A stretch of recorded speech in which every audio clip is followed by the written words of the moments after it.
আসসালামু আলাইকুম, আমি মোহাম্মদ আলী নিঝুম ফ্রম অথরিটি ডিজিটাল। আপনার প্রথম গিগ, একদম আপনি এক্সাইটেড, আপনি এখন ফ্রিল্যান্সিং শুরু করতে যাইতেছেন। ফাইবারে অনেক নাম শুনছেন, আর অনেকেই ডলার ইনকাম করে স্ক্রিনশট দেয়, সেই জন্য আপনিও মার্কেটে নেমে পড়ছেন। সেই ক্ষেত্রে আপনার প্রথম গিগে কি কি করা যাবে না সেটাই আমি আজকে বলবো।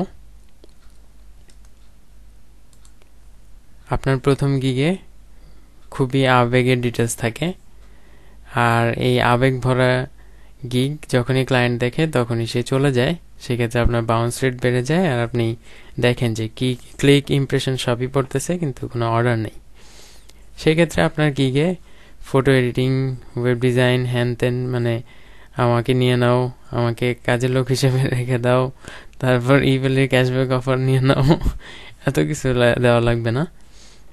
আপনি শুধু একদম আপনার যে সার্ভিস স্পেসিফিক গিগটা, সেই সার্ভিসের মধ্যে যা যা ইনক্লুডেড সেগুলি জাস্ট মেনশন করবেন পরিষ্কারভাবে। আপনি কি দিতেছেন এই গিগটার মধ্যে, বায়ার অ্যাকচুয়ালি ডেলিভারিতে কি কি পাচ্ছে, এগুলি আপনি যদি দিয়ে দেন পরিষ্কারভাবে, তো বায়ারও একটা আইডিয়া পাবে যে মানে তার যত ডলার বাজেট সেই অনুযায়ী সে কতটুকু আউটপুট পাচ্ছে, সেই অনুযায়ী সে আপনার সাথে কন্ট্যাক্ট করবে। তো গিগের শুরুতেই আপনি যদি হাবিজাবি কথাবার্তা দিয়ে ভরে রাখেন যে আপনি এত বছর ধরে ওয়েব ডিজাইন করতেছেন, বা এত বছর ধরে আপনি গ্রাফিক ডিজাইন করেন, হ্যান করেন, ত্যান করেন, আপনি একজন মেন্টর, বা আপনি লিড জেনারেশন পারেন, আপনি এসইও পারেন, হ্যান পারেন, ত্যান পারেন, এত কিছু জানতে কিন্তু বায়ার আসেনি। বায়ার জাস্ট আপনার গিগটা দেখছে, সে তার এই সার্ভিসটা লাগবে, সে ইন্টারেস্টেড, সে আপনার গিগে আসছে যে এই সার্ভিসে কী কী ইনক্লুডেড সেটা জানতে। তো সে যদি সেটা না পায়, সে অন্য গিগে পেয়ে যাবে, অন্য গিগের সাথেই সে প্রসিড করবে। সেক্ষেত্রে আপনার সাথে আর সে কন্ট্যাক্ট করবে না। এই জন্যে যখন বায়ার আসতেছে আপনার গিগে, সেটা আপনার ভাগ্য, কারণ সবার গিগে আসে না। তো আপনি একটা কাজ করবেন, আপনার গিগটা আপনার মেইন কিওয়ার্ড আর সাপোর্টিং কিওয়ার্ড মানে সাব কিওয়ার্ড দিয়ে ফার্স্টেই সাজাবেন। তো আপনি যখন গিগ লেখা শুরু করবেন আপনার গিগের জন্য, মানে গিগ ডিটেলস লেখা শুরু করবেন, তখন আপনি এটা গুগল ডক্সে করবেন। কারণ ফাইবারে মাঝে মাঝে আমরা করতে করতে দেখা যায় হয় র্যান্ডম রিফ্রেশ হয়, বা কারেন্ট চলে যায়, বা যে কোনো কিছুর কারণে মাঝে মাঝে সেভই হয় না। সেভ না হওয়ার কারণে ওইটা যদি আবার করা লাগে, দেখা যায় এই ফ্রাস্ট্রেশনে ওই গিগটা আর 1 মাস করাই হয় না। সেক্ষেত্রে আপনি গুগল ডক্সে লিখবেন খুব সুন্দর করে, কোনটা টাইটেল দিতেছেন, কোনটা লিস্টে দিতেছেন, সব কিছু লিস্ট করবেন। প্লাস এফএকিউতে কী দিতেছেন, আপনার প্যাকেজে কী কী ডিটেলস দিতেছেন, সব আপনি গুগল ডক্সে লিখবেন।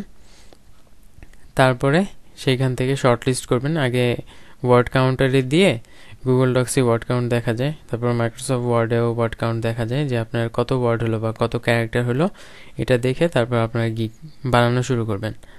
তারপরে আপনার গিগটা বানানো হলে আপনি ড্রাফটে রেখে দিবেন। তারপর গিগের ইমেজটা খুব সুন্দর করে বানাবেন। তারপরে ইমেজটা আপলোড করার পর একদম সব কিছু 100% কমপ্লিট হওয়ার পর তারপর আপনি গিগটা পাবলিশে দিবেন। তারপর আপনি গিগটা নিয়মিত অবজার্ভ করবেন। প্রথম একদিন কোনো ইমপ্রেশন আসে না বা ক্লিক ইমপ্রেশন পড়ে না, তো প্রথম একদিন অপেক্ষা করলেন, 2-1 দিন অপেক্ষা করার পর যখন দেখবেন যে আপনার গিগে মোটামুটি অ্যানালিটিক্সে শো করতেছে পারফরমেন্স, তো তখন আপনি এটার মেজার করবেন যে আপনার কিওয়ার্ডে আপনার গিগটা কয় নাম্বার পেজে আছে। যদি শো করে, যদি শো না করে সেক্ষেত্রে আপনার তো তেমন কিছু করার নেই। তারপরে আপনার গিগ খোলার আগে যেটা করতে পারেন সেটা হলো ফাইবারের বিভিন্ন ফাইবার্স চয়েস গিগ থাকে, তারপরে প্রো গিগ থাকে, লেভেল 2 সেলার, লেভেল 1 সেলার, এদের গিগ থেকে আইডিয়া নেবেন যে ওরা সার্ভিসে কী কী ইনক্লুড করছে। তারপরে ওদের আইডিয়া থেকে আপনি আপনার মতো করে আরেকটা লিখবেন, সেটা হলো গুগল ডক্সে। সাপোজ আপনি আইডিয়ার জন্য বের হলেন, আপনার একটা লাইন ভালো লাগলো, ওটা আপনি কপি করে গুগল ডক্সে নিয়ে আপনার মতো করে ওটা আবার সাজিয়ে লিখলেন। এভাবে করে আপনার গিগটা সাজাবেন। ফার্স্ট অফ অল আপনি কী সার্ভিসটা দিচ্ছেন ওটা 1 লাইনে বলেন, 1 লাইন বা 2 লাইনে বলেন গিগ ডেসক্রিপশনে। তারপরে আপনি ডাইরেক্ট সার্ভিসের মধ্যে কী কী ইনক্লুডেড এই গিগটার মধ্যে, প্লাস আপনি এটাও বলে দিতে পারেন যে আপনার বেসিক গিগে সে কতটুক পর্যন্ত পাবে। কারণ আপনার হয়তো বেসিক গিগ ফার্স্টে গিগ খোলার সময় $5 দিয়ে হয়তো খুলতে পারেন, তো $5 দিয়ে খুললেও সমস্যা নেই। আপনি বেসিক প্যাকেজে খুব লিমিটেড সার্ভিসেস দিতে পারেন, আর আপনার স্ট্যান্ডার্ড প্যাকেজে একটু প্রাইস বাড়ায় সার্ভিসও বাড়ায় দিতে পারেন। সেই ক্ষেত্রে বেসিক প্যাকেজে কী কী ইনক্লুডেড এটা খুব স্পষ্টভাবে লিখতে হবে। তারপরে আপনি আপনার ট্যাগটা খুব ভালোভাবে ইউজ করবেন। গিগের নিচে 5টার মতো ট্যাগ দেওয়া যায়। ট্যাগের মধ্যে আপনি 3টা করে ওয়ার্ড রাখতে পারবেন ম্যাক্স। এখানেও ক্যারেক্টার লিমিট আছে, তো আপনি বড় বড় ওয়ার্ড দিতে পারবেন না। 3টা বড় বড় ওয়ার্ডের ক্ষেত্রে 2টা বা 1টা দেওয়া লাগে। তো সেক্ষেত্রে আপনি খুব ভালোভাবে আপনার মেইন কিওয়ার্ড আর সাপোর্টিং কিওয়ার্ডগুলো ট্যাগে দিয়ে দিবেন। তারপরে আর সোশ্যাল মিডিয়া মার্কেটিং বলতে আমরা যা বুঝি, বিভিন্ন গ্রুপে শেয়ার দিয়ে আপনার তেমন একটা বেনিফিট হবে না, কারণ এখানে সেলাররাই দেখতেছে। আপনি যদি বিভিন্ন ওই গিগ শেয়ারিং গ্রুপেও পোস্ট দেন, দেখা যাবে যে আপনার ক্লিক ভিউ বাড়তেছে কিন্তু কোনো সেল আসতেছে না। এটা আবার একটা নেগেটিভ ইম্প্যাক্ট ফেলে কি, যে মানুষজন আপনার গিগটা দেখতেছে কিন্তু কেউ কিনতেছে না, তার মানে আপনার সার্ভিসটা ইউজফুল না বা কেউ আপনার সার্ভিসটা লাইক করতেছে না। তো সেই ক্ষেত্রে আরও নেগেটিভ ইম্প্যাক্ট পড়ে যায়। তো এটা অ্যাভয়েড করা বেটার। আপনি গিগ এসইওর উপর ডিপেন্ড করেন, প্লাস যখন অর্ডার না পাইতেছেন তখন আপনি স্কিলটা আরেকটু ঝালাই করেন। বায়ার রিকোয়েস্টের মধ্যে দেখেন যে বায়াররা কী কী চাচ্ছে আপনার সার্ভিস রিলেটেড, তো ওইগুলি আপনি দরকার হলে জাস্ট প্র্যাকটিসের জন্য করে ফেলেন। আর বায়ার রিকোয়েস্ট তো নিয়মিত পাঠাবেনই 10টা করে। আর অ্যান্ড দ্যাটস অল।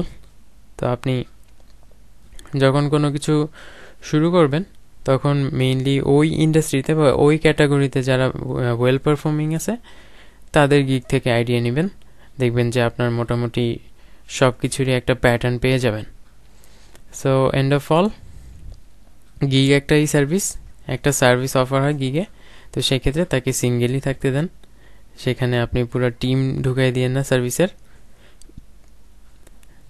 যেহেতু একটাই সার্ভিস, ওটা একদম সিম্পলভাবে লেখেন আর একদম বায়ার যেন পড়ে বুঝতে পারে সেইভাবে লেখেন। প্লাস সার্চ ইঞ্জিনের জন্য একটু ইউজফুলভাবে লেখেন, যেন সার্চ ইঞ্জিন ক্রলার যখন আসবে ফাইবারের, তখন যেন আপনার গিগ থেকে ও মেইন ক্যাটাগরির কিওয়ার্ডগুলো পেয়ে যায়, যেন আপনার গিগটাকে ওইভাবে র্যাঙ্ক করতে পারে।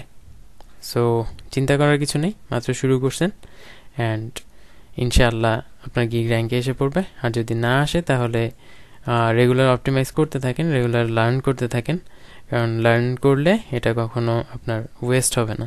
একটা না একটা সময় গিয়ে দেখবেন কোনো না কোনো জায়গায় গিয়ে কাজে লেগে যাইতেছে। তো বেস্ট অফ লাক অ্যান্ড আল্লাহ হাফেজ।